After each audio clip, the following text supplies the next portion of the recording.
ng ating Panginoon malakas. Hallelujah.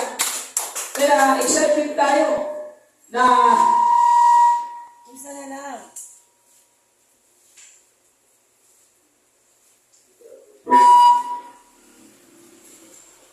praise God. Kaya excited po tayo na gawin. Di ba? Excited po tayo na gawin ang kanyang mga salita. Dahil may mga benepisyo dito mga kaibigan. Kaya nga excited tayo na laging lumalo sa gawain ng Panginoon. Dahil nakatatak sa ating puso disipan na hindi masasayang ang ating pagpapagal sa kanyang kaharian. Sapagkat bawat pangako ay talagang ating mararanasan. Kaya may mga benepisyo ito. Sabi nga dito, o sa aklat ng Deuteronomy, ano sabi dito? Chapter 7 verse 9, kaya pagkatatandaan ninyo si Yahweh na inyong Diyos ay Diyos at siya ay Diyos na hindi marunong sumira sa panahon. Grabe ang Diyos ay hindi talaga pwedeng sirain na kanyang pangako. Isa nang sumira dito tao. Bakit sinira ng tao pangako ng Diyos? Ng tao ayaw talaga gawin ang upos ng Diyos. Yun ang problema. Ang Diyos walang problema sa Kanya. Walang mahirap sa Kanya. Makapangyarihan siya. Ayaw niya gawin lahat para sa'yo. Pero tandaan po natin, yung ganti ko sa mga taong totoo na tumigil sa Kanya. Totoo na sumunod ka. Ay sabi kaya dito, apat siya. Lahat na umibig sa Kanya at sumusunod sa Kanyang mga tutuloy. Ipinadaraman niya ang Kanyang pagmamahal hanggang sa ikasanligay mo sa langit. Diyos po magpala sa Kanyang salita. Pero ngayon mo mga kaibigan, na ang Diyos talaga ay Diyos na makatutuhan. Bakit po? Kahit kailanman, ang Kanyang pangako ay hindi niya sisirayan po. Sapagkat ang Diyos ay nag-isang salita. Pag sinabi niyang pagpapalain ka talaga. Pag sinabi niya na talaga ikaw ay tutulungan ka. Pero katandaan po natin, mayroon din tuto ito ang mayroon din tuto na hinihiling sa bawat isa. Bakit? Kanino lang po ito ibigtibo?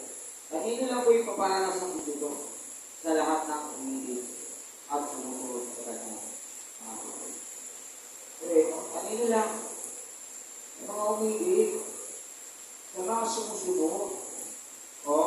Okay kapag mag-ibig. Anong ginagawa ng isang Kristiyano kung siya umibig sa Kristo?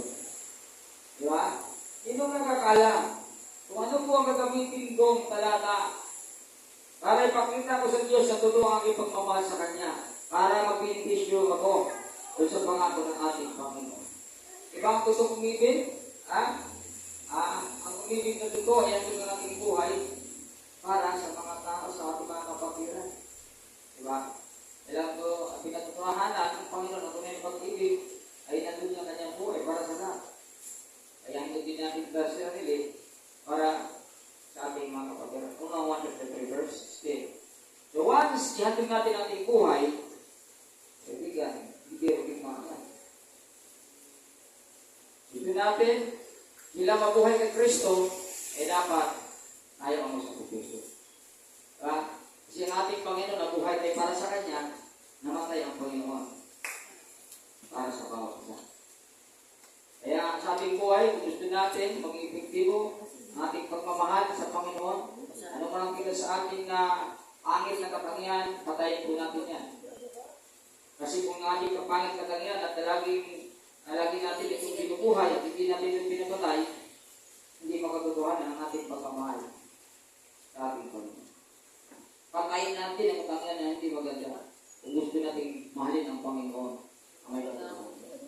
Kasi kung mahalin natin ang ating Panginoon ang may katotohanan, ako'y naniniwala ang tumunganay mo, ialay mong buhay para sa mga ilan na kalita. Totoo po yan, ito ang totoong pag-ibig. Yun ang tunay na pag-ibig. Unang 1 chapter 3 verse 16 ay alay din natin ating buhay para sa ating mga kapatid. Hindi biro pag-alay ng buhay. Ang buhay pa ng Panginoon, inalay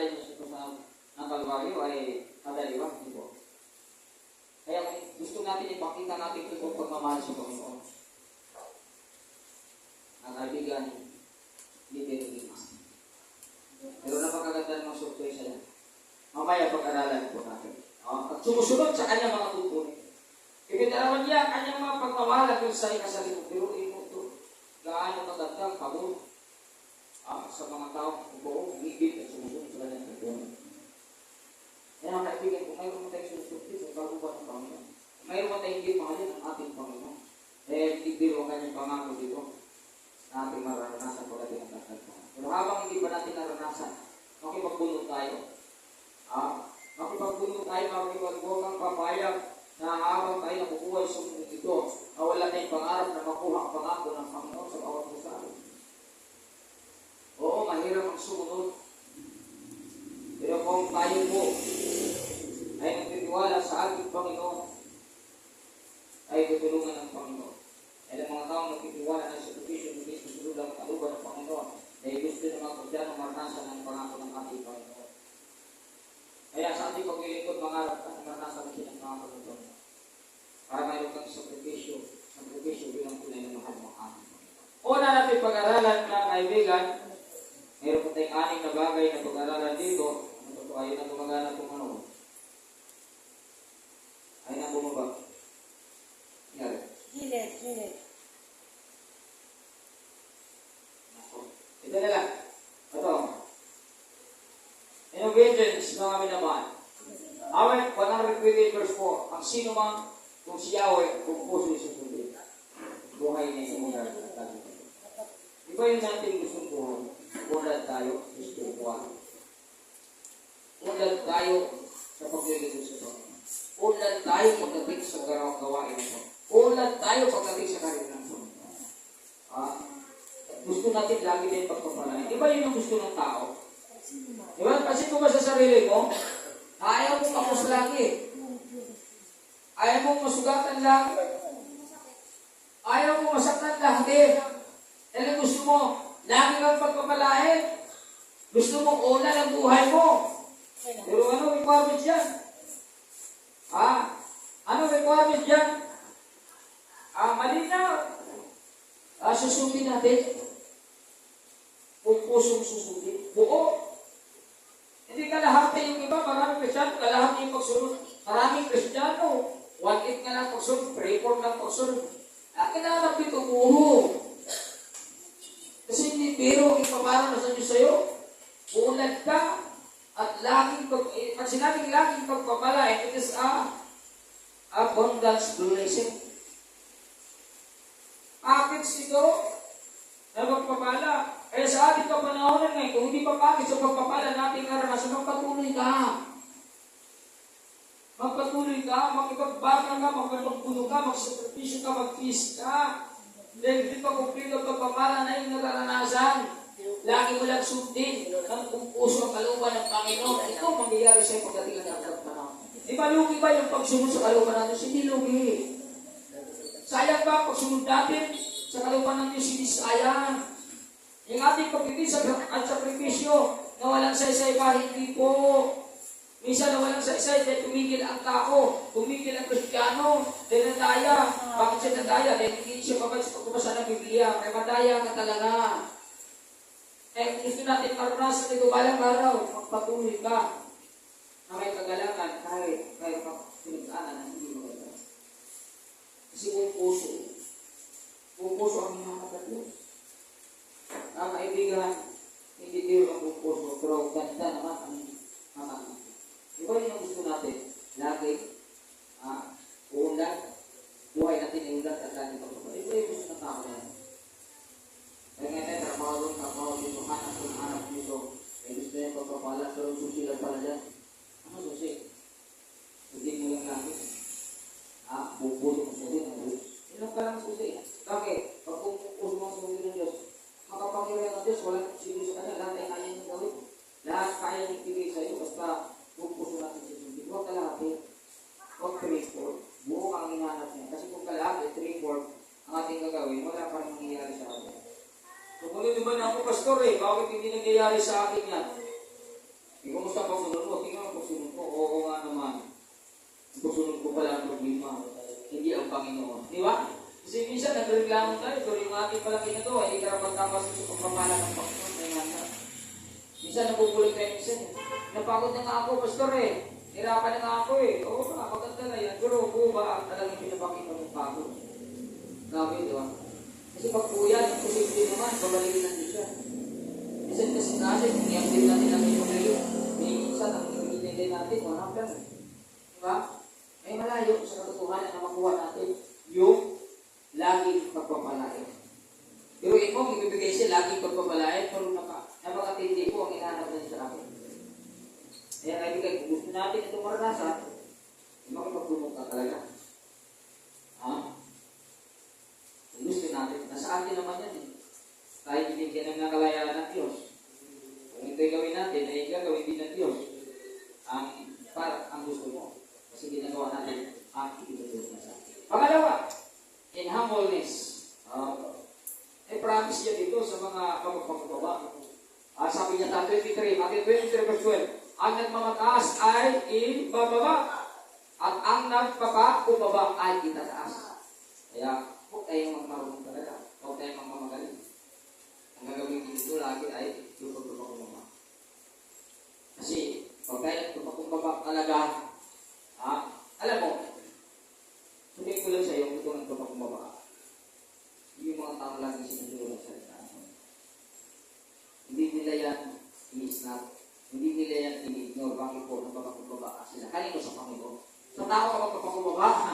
Maganda yan po sa tao ka magpapakubaba. Okay yan, maganda yan. Pero ang ikit, kung unahin ka magpapakubaba. Kasi minsan sa tao ka lang magpapakubaba. Di ba? Minsan sa tao ka lang bibigyan mo Espiritu. Kaya minsan, sigat ka sa tao, kilala ka sa tao, mabait ka, mabuti ka, pero sa Diyos kumusta. Doon tayo nakakaproblema. Dahil minsan, pinipili lang natin ang gawin natin doon sa mga itulog. Minsan, hindi tayo nagpapakubaba sa ibang talata. Minsan, nagpapagalit at talamunin. Dahil hindi na natin ginagawa. Pag hindi natin ginagawa ang mga talata na yan, nagmamakas kasi. Doon minsan tayo nagpapakubaba. Pastor, masunurin naman okay. Kapag naman okay. Alam mo nung pastor, okay talaga. Oo, alam ko, nakita ko talaga yan, totoo yan. Pero sa Diyos kaya. Diba? Baka sa tao lang. Pero sa Diyos, talaga bang nagpapakubaba sa Diyos? Ulitin ko ang nagpapakubaba sa Diyos. Sinusunod natin lagi na kayo mga kautos. Yan ang tulong ng Panginoon. Kaya, ito, kung nagkamataas, tinilig sa Jesus ang mga tagapagturo ng kautusan at mga person. Dahil napakayabang nito, mga tao nito. Halin ko pataas, parang na eh. Ay tinilig siya ng Panginoon. Kaya sa ating buhay, kung marami kang alam, marami tayong talagang karunungan pagdating sa salita ng Diyos, wala natin yung problema. Gamitin natin sa pagpapakubaba. Hindi siya gawin natin lahat kaya sa salita. Yun ang totoong pagpapakubaba at parang araw, ibakas ng araw. Diba ang ating Panginoon, siya ay naging tao, naging alipin, naging masunurin ang nagpapakubaba siya hanggang sa kamatay. Kaya ang kanyang pangalan ay talagang makikala ng iusap. Kaya kapangyarihan ng kanyang pangalan dahil sa kanyang pagsunod at pagpapakubaba sa Diyos. Kaya kung gusto pala natin na makanyag ka, hindi na parang susi o pagpapakubaba ka. Hindi po pwede na pagpapakubaba ka sa tao o sa ng Diyos ay hindi ka pagpapakubaba. At hindi pwede na pagpapakubaba ka sa salita ng Diyos pero sa leader mo hindi ka nagpapakubaba. Aliwas dito. Ang sabi dito, buong ang puso ang ating ipabakin sa pagkilig sa Diyos. Diba? Kaya hindi biro mga kaibigan. Kailangan po maintindihan natin ano talaga ang ibig sabihin ng nagpapakubaba. Nagpapakubaba tayo ako sa tayo dito. Sa salita ng Diyos tayo nagpapakubaba. Pag nagpapakubaba tayo dito, sinusunod natin lahat ito. Ginagawa natin lahat ito at itataas na ng ating Panginoon sa Kristo. Yun po ang benepisyo ng Panginoon. Talampakan natin ang ating Panginoon. Sunod natin pag-aralan, mga minamahal. In prayer, diba? There is the lineage in prayer. Sabi dito, in prayer, long, and in saving. Ngayon, ang ganda dito, yung mga pagkapanalangin. Ipagkait kaya ng Diyos ang katarungan sa kanyang mga hinirap na dumating sa kanyang araw-gabi.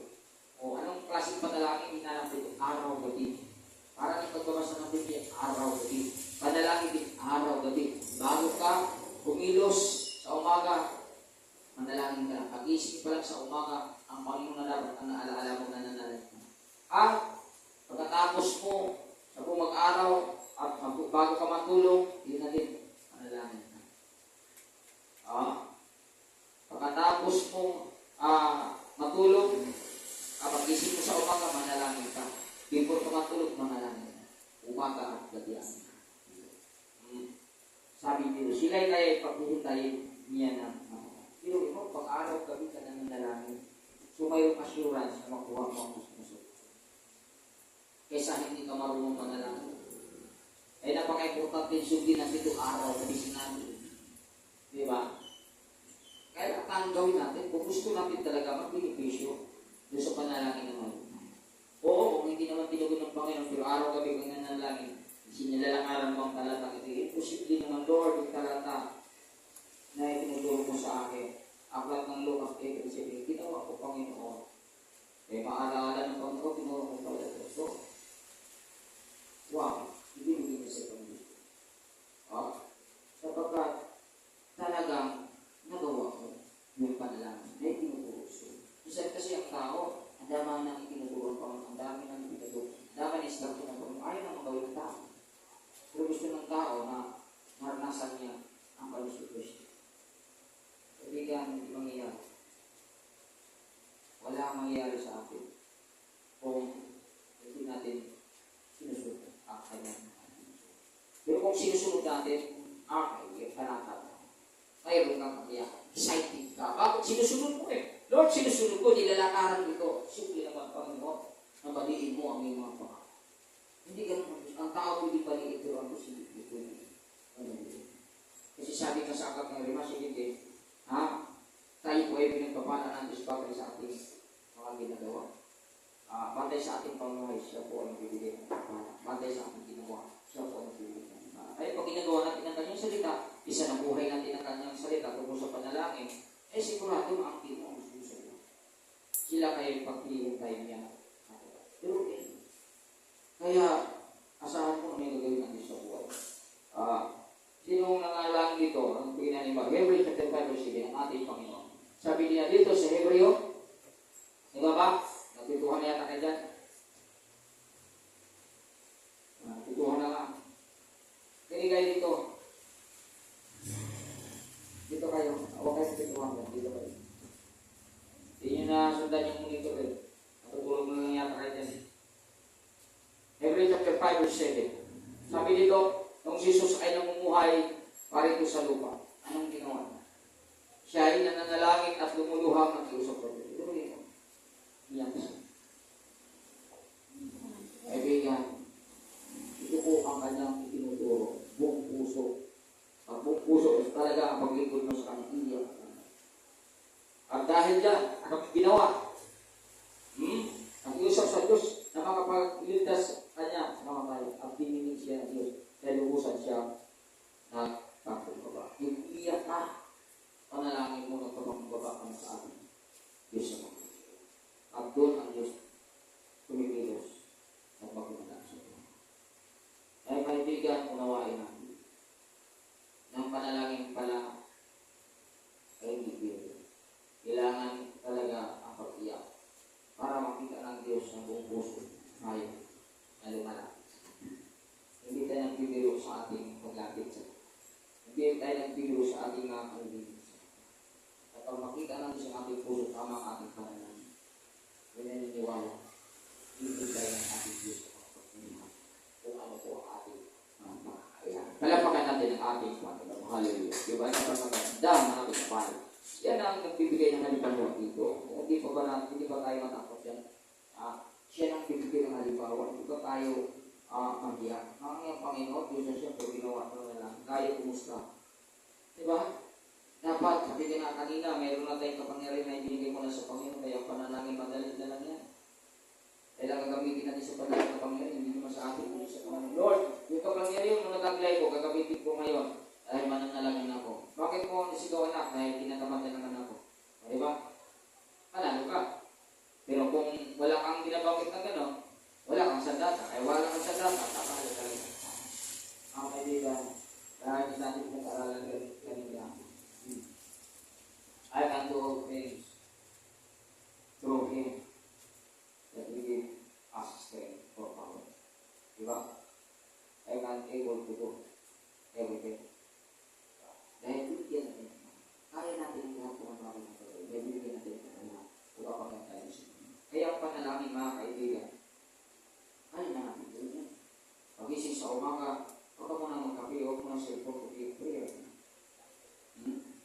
bago magtulog, prayer ka muna, banggitin mo lahat ng kasamahan mo sa trabaho, lalo na ako.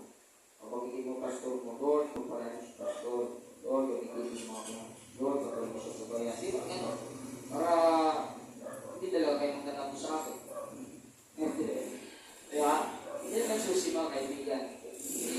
Isama niyo yung mga leader mo, yung mga aming ginagawa, yun ang tinuturo sa amin. Imposible mag-rebelli ka pa, mag-reklamo ka pa ako. Pinahin mo sa panalangin yung pastor mo. Diba, sinit ako ba ako? Diba? Kaya lamang ng iba, nag-rebelli, nagtatampo, kung ano-anong ginagawa, kasi hindi naman nila sinali ang kanilang pastor sa panalangin. Diba? Imposible sinama mo sa panalangin, kasi magtatampo ka pa. Hindi na ganun, wala ganun kaibigan. Hindi na lang yung respeto lang sa panalangin. Na, sinasama mo lagi, panalangin ang leader mo. Kaya kahit anong sinasabi mo, hindi ka tayo magtapo. Tinutulungan ka ng Panginoon dahil hindi na panalangin mo leader mo. Pero respeto ang tinangalan ng Panginoon natin mga kinakalan. Hindi ka pwedeng pibibuin ng atin. Hindi ka pwedeng mabakstay. Dahil lang sa sinasabi sa iyo. Kaya yun ang kapulungan ka. Dito sa aklat ng Matthew 41:26, ano sabi dito sa aklat ng ito? Magpantay kayo at manalangin upang huwag kayo madaig ng puso. Duruin mo, alam talaga ng Panginoon ang mundo ito ay balik ng puso. Ayaw ka na ang harap likod, ang daming puso mga kaibigan. Lalo na sa ating kapanahonan ngayon, na high-tech na po ang ating mga technology ngayon, di po ba? Nasa high-tech na po tayo na sa ating kapanahonan ngayon, kaya maraming puso mga kaibigan. Mata, tayo nga, ang dami na sa right senses natin. Ilan bang senses tayo? Lima. Ang daming hindi ko nabuksak dyan. Sa right senses natin, saan ka pwedeng kapangin ng kawan? Kaya ang sabi dito, tinutulungan tayo. Pinaalalahanan tayo, magbantay kayo natin. Manalangin kung huwag kayo matay. Kasi alam talaga ng Diyos. Ang mundo ito, nandito ang demonyo. Ibinagsak niya mula sa langit. Ang demonyo ay ipagbuno sa Diyos dun sa langit. Ibinagsak dito sa mundo. Kaya sa aklat ng 1:5, ang mundo dito ay sa ilalim ng kapangyarihan ng demonyo. Dito siya pumapasok sa mga tao. Dito siya bumagati sa mga tao. Kaya yung mga tao na walang Panginoon ang hirap akal. Hirap yan na ibigay. Pinasalitan niya. Yan nga bumabagi ang demonyo kasi hindi niya matalo ang Diyos doon sa langit. Sa tao siya pumapasok. Kaya nga alam ng Diyos na nandito sa daigdig ang maraming puso. Kaya manalangin ka. Kasi pag nananalangin ka, ibig sabihin, lagi lang nagtitiwala sa Diyos na lagi lang nagtitiwala. Lagi lang nagtitiwala, lagi lang nagtitiwala. Araw-araw ko magkaya. Hindi ka pwede matala sa puso. Kahit gaano kaganda nakita mo, paliwala sa iyo. Bakit? Paliwala. Diba kaya? Dinabalutan ka. Parang kang siusi. Lumakbo lang siya. Diba? Ganda ng buhay ng mga gawa ko siya. Bakit dinabalutan ka ng kapangyarihan? Dinabalutan ka ng presensya ng Diyos. Kaya walang talab sa iyo mga puso. Kaya dito sabi, ang Espiritu nakahanda. Ngunit ang laman ng ina. Dito kasi pumasok ang away sa laman. Kaya di ba, karamihan sa atin ngayon, umaatake ang away sa laman. Kung hindi ka talaga prayerful, nadalay ka talaga eh. Kasi nasa laman tayo eh. Wala pa naman tayo sa langit eh. Nasa laman pa tayo, kaya dito po, inatake tayo sa laman. Kaya minsan ang ginagamit dito, nag-away, yung pagkain pa lang. Grabe, pag walang pagkain, yung iba nagwawala na eh. Iba pag walang tira, yung iba na-tiralize na. Diba? Daming Kristiyano, pag walang pira, na-tiralize na. Yun ang ginagamit ng tao, laman, pangangailangan ng laman. Diba? Ginagamit ng tao yung pride. Diba? Pride, pag hiniira sa tao yung pride, laman yan. Kaya sabi ng Diyos, manalangin kayo. Kasi inatake na minsan ng laman ninyo at hindi nyo magandaan yan. Pag wala kayong prayer, yun ang tutulong sa iyo kung wala kayong panalangin. Hindi po kayo pangunahan. Hindi. Nagbabatay lang ako sa panalangin na ginagawa ko ng tinutulong ko ng sa iyo. Hindi tayo pwede pangunahan ng Diyos. Kasi kung pangunahan pati ng Diyos, wala nang simba-simba dapat. Wala nang basa-basa ng Biblia, pinapangunahan pati ng Diyos. Wala nang ganun. Kung pinapangunahan ko ng Diyos, hindi tayo pinapangunahan. Bibigyan natin tayo ng kalayaan. Kaya napakaraming itinuturi na nakasulat sa Biblia. Pag ito yung ginagawa natin, tayo ay lagi tutulungan ng ating Diyos. Kaya pag ikaw ay prayerful, walang gusto na magkakalimutan siya.